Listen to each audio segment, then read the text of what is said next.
how close did Willie Nelson come to dying earlier this year? Well, his wife Annie says, quote, "There were a couple of times when I wasn't sure he was going to make it."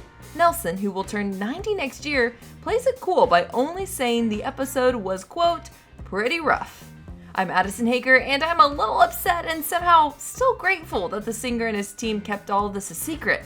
Here's the story Taste of Country ran in early May. On Instagram, he'd say, quote, "Due to positive COVID case in the Willie Nelson family band, several shows were canceled or postponed." But it was him!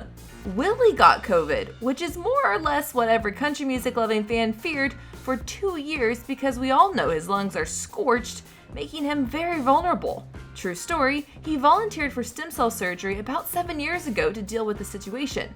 He even switched to edibles instead of smoking marijuana just to save his breath a little.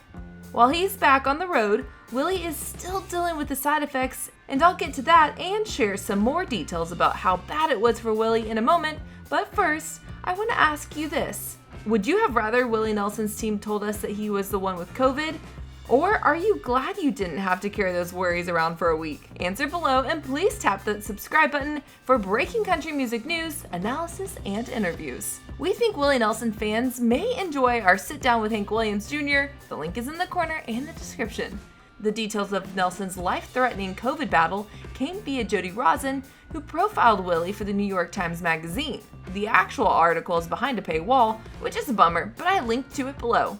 On May 4th, he woke up struggling to breathe, so his wife called a nurse who gave him the COVID test. They were in Nashville at the time, but almost immediately began driving back to the Luck Ranch in Austin. Quote, "I had a nebulizer on the bus. I started everything I could at that point, including Paxlovid. He had the monoclonal antibodies. He had steroids." Once home, Annie says she turned their house into a hospital, and Willie responded. 6 days later, everyone was breathing easier, literally. By the end of May, he was back on the road, and in fact, Taste of Country was there for his set at the Palomino Festival in California in July. Here's some pictures from that day that show Willie being Willie, but he is not quite full Willie yet. The Times profile reveals that since battling COVID, he can't walk more than a few steps without losing his breath.